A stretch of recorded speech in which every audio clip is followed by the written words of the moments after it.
অসাধারণ bowling display এবং এই বোলিং ডিসপ্লেতে বাংলাদেশের নেতৃত্ব দিলেন পেসাররা, স্পেসিফিক্যালি নাহিদ রানা।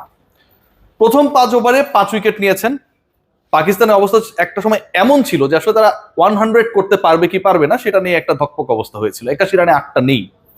নাহিদ রানা মিরপুর স্টেডিয়ামে, শেরেবাংলা স্টেডিয়ামের সেরা বোলিং ফিগারটা নিজের করে নিতে পারবেন কি পারবেন না, 6 উইকেট 26 রানে মুস্তাফিজের ওই যে রেকর্ডটা ভাঙতে পারবেন কি পারবেন না, সেই হিসাব নিকাশ যখন চলছিল তখন মেহেদী হাসান মিরাজ, তাসকিন আহমেদ এবং শেষে গিয়ে মুস্তাফিজুর রহমান পরের 5টা নিয়ে নিলেন।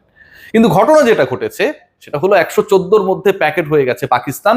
বুলবুল ভাইয়ের অতি প্রিয় বন্ধু, যেই পাকিস্তান এভাবে প্যাক হয়ে যাবে দেখে আমিনুল ইসলাম বুলবুল তিনি অস্ট্রেলিয়ায় তারাবি পড়ছেন, তিনি বাংলাদেশে আসতে রাজি না। সত্যি কথা, কিন্তু তার এই দোয়া দরুদ কোনো কাজে লাগে নাই। বাংলাদেশের চিরবন্ধু, পরম বন্ধু পাকিস্তানকে আজকে বাংলাদেশ হয়তো হারিয়েই দেবে এবং অস্ট্রেলিয়ায় বসে এই খেলাটা যখন তিনি দেখবেন কিছুটা মন খারাপ হয়তো হবে। এই আলোচনা যখন করছি, অনেকে আপনাকে পলিটিক্যালি নিতে পারেন, নানাভাবে নিতে পারেন। বাংলাদেশের আলটিমেটলি সবশেষ টি-20 বিশ্বকাপে খেলতে না পারার যে দুঃখ কষ্ট, ক্রিকেটারদের যে তাড়না, অ্যাবিলিটির জায়গায় যে নিজেদেরকে প্রমাণ করতে না পারার কষ্ট, এগুলোকে কিন্তু কোনোভাবেই আপনি আমি আলাদা করতে পারবো না। যে দলটা 5 মাস পর ওয়ানডে খেলতে নেমেছে, যেই দলটার ওয়ানডে ফরম্যাটের র্যাঙ্কিং হচ্ছে নাম্বার 10th, যেই দলটা 9-এর মধ্যে না থাকলে, প্রকারান্তরে 8-এর মধ্যে না থাকলে সরাসরি পরের ওয়ার্ল্ড কাপ খেলতে পারবে কি পারবে না, এরকম একটা অবস্থা যখন তারা র্যাঙ্ক 4 টিমের বিরুদ্ধে খেলতে নামে এবং তাদের 114-র মধ্যে অল আউট করে দেয়, ঠিক তখন আসলে সেই দলের প্রশংসা করতে হবে। অনেকেই কমেন্ট বক্সে আমি দেখছিলাম বিভিন্ন পেজেস গুলোতে বলার চেষ্টা করছেন দানকেতের উইকেটে বাংলাদেশ তেমন করবেই।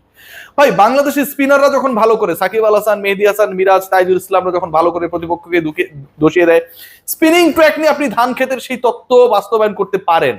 বাট এখানটায় যখন নাহিদ রানার মতো 140-45 স্পিডে যিনি বল করছেন, তার মতো বোলাররা, তাসকিনের মতো বোলাররা যখন সাকসেসফুল হন, আসলে এই উইকেটটাকে আপনি ধানক্ষেত বলতে পারেন কিনা?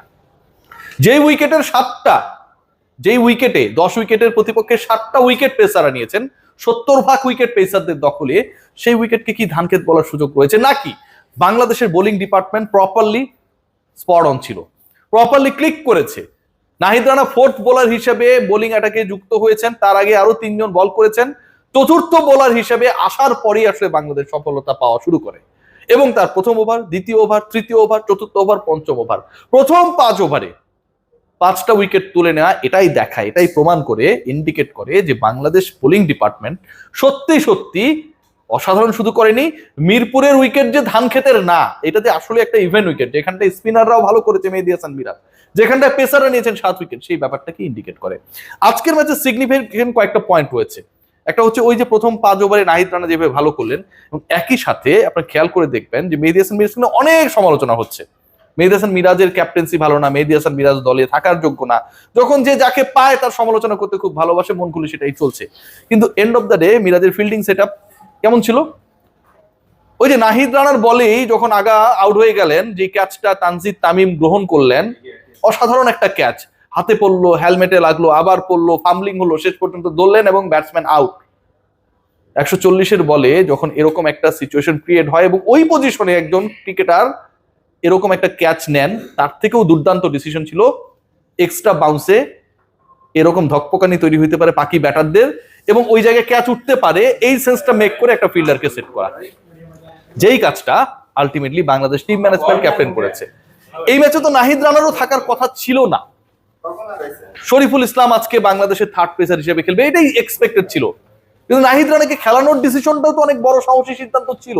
আজকে 114-তে যদি বাংলাদেশ অল আউট হইতো আপনি সমালোচনা করতেন, 114-তে পাকিস্তান অল আউট হয়েছে তারপর আপনি সমালোচনা করছেন।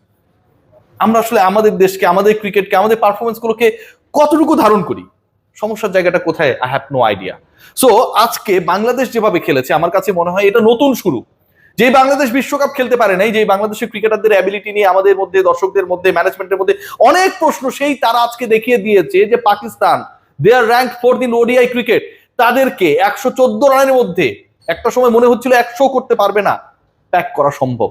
যেই নাহিদ রানা 11-এ থাকার কথা ছিল না, সেই নাহিদ রানা 5 উইকেট নিয়েছেন, 5 নিয়েছেন, প্রথম 5টা উইকেট তার। তার প্রথম 5 ওভারের প্রত্যেকটা ওভারে তিনি উইকেট নিয়েছেন। যেই মেহেদী হাসান মিরাজকে নিয়ে এত সমালোচনা ছিল, তিনি 3 উইকেট নিয়েছেন। তার বলে ক্যাচ মিস হয়েছে, হয়তো উইকেট সংখ্যাটা আরো বাড়তে পারতো। তানজিদ তামিম যেই কঠিন ক্যাচ নিয়েছেন নাহিদ রানার বলে, সেই তিনি সহজতম ক্যাচটা দৌড়ে গেছেন, বল অনেকক্ষণ আকাশে ছিল, সেই ক্যাচ তিনি মিস করেছিলেন সেই মেহেদী হাসান মিরাজের বলে। এই আলোচনাগুলো কেউ করবে না। তানজিদ তামিমকে ওই শটে হেলমেট পরিয়ে ফিল্ডিং করতে ওই প্লেসমেন্ট যিনি করেছেন সেই ক্যাপ্টেনের প্রশংসা কেউ করবে না। But end of the day this is our team and they had done tremendously well. আজকের এই পারফরমেন্সটা বাংলাদেশ দলের জন্য প্রচন্ড প্রচন্ড দরকার ছিল, কারণ ব্যাটার এখন একটা রিলিভিং সিচুয়েশনে রয়েছে। বাংলাদেশ হোপফুলি এই ম্যাচটা জিতবে, যেহেতু আমরা ব্রেকেজ কন্টেন্টটা করছি, এবং বাংলাদেশ এই ম্যাচ জেতার মাধ্যমে একটা অসাধারণ টনিক পাবে। নাম্বার 1 যেটা, সেটা হচ্ছে আপনি আপনার থেকে অনেক বেটার র্যাঙ্ক টিমকে আপনি হারালেন। নাম্বার 2 যেটা, আপনার সিরিজ জয়ের পথে আপনি এগিয়ে গেলেন। পরের 2 এর মধ্যে একটা জিতলেই সিরিজ বাংলাদেশের। হোয়াইট ওয়াশও যদি করতে পারেন, সেই অপরচুনিটি আপনার সামনে বিধাতা এনে দিয়েছে। So let's see what happen. But the performance আজকে বাংলাদেশ দল দেখিয়েছে, যেভাবে বাংলাদেশ খেলেছে, যেভাবে নাহিদ রানা মুস্তাফিজের উপর অনেক আস্থা ভরসা, তাসকিনের উপর অনেক আস্থা ভরসা, রিশাদ অনেক ফাটিয়ে খেলবেন, তিনি বিগ ব্যাশ খেলে এসেছেন, কিন্তু ঘটেছে পুরোপুরি উল্টা। 10 উইকেটে 8টাই নিয়েছেন মিরাজ এবং নাহিদ, যাদের প্রতি ওই আস্থার জায়গাটা ছিল না। সো ওভারঅল আমার কাছে মনে হয় এটা বাংলাদেশ দলের জন্য, বাংলাদেশ দলের ব্যাটারদের জন্য, যারা এই রমজান মাসে মাঠে এসে খেলা দেখার চেষ্টা করেছেন রোজা থেকে তপ্ত দুপুরে, তাদের জন্য একটা ব্লেসিং পারফরমেন্স। শেষে আবারও বলতে হয়, যারা ময়েশ্চার হারাচ্ছেন, লিলি হুইপসিয়া বডি ওয়াশ আপনার শরীরে 72 ঘন্টা পর্যন্ত ময়েশ্চার ধরে রাখতে দারুণভাবে কার্যকর। সবাই ভালো থাকবেন, take great care, let's hope for the best of our team.